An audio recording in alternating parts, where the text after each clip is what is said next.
The fortunes of Carnegie, Morgan, and Rockefeller financed surgery, radiation, and synthetic drugs. They were to become the economic foundations of the new medical economy. The takeover of the medical industry was accomplished by the takeover of the medical schools. Well, the people that we're talking about, Rockefeller and Carnegie in particular, came to the picture and said, we will put up money. They offered tremendous amounts of money to the schools that would agree to cooperate with them.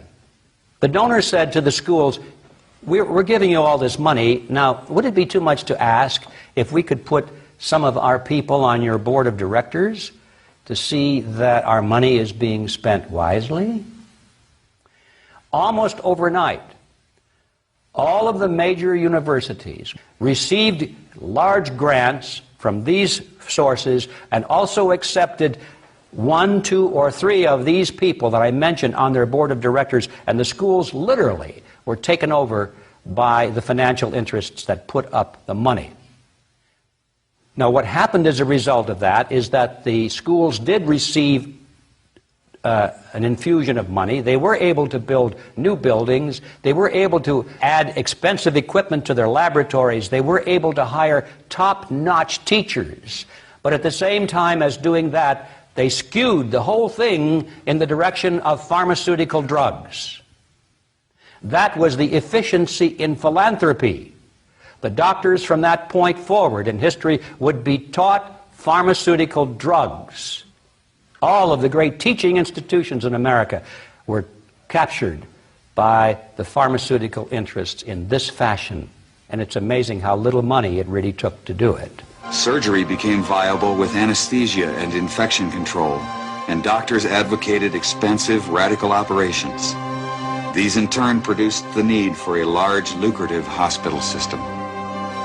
Radium fever swept medicine. The price of radium rose 1,000% almost overnight. Another costly technological industry entered the hospital system.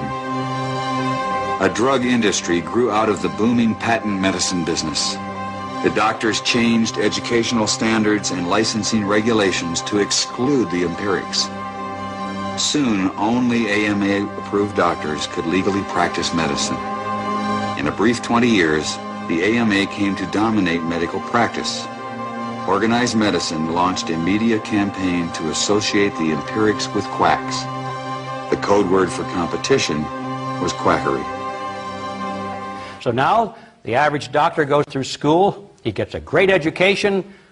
He has to be really smart to get through it. He learns all about drugs. He doesn't know too much about basic nutrition. I found that the average wife of these physicians knows more about nutrition than he does.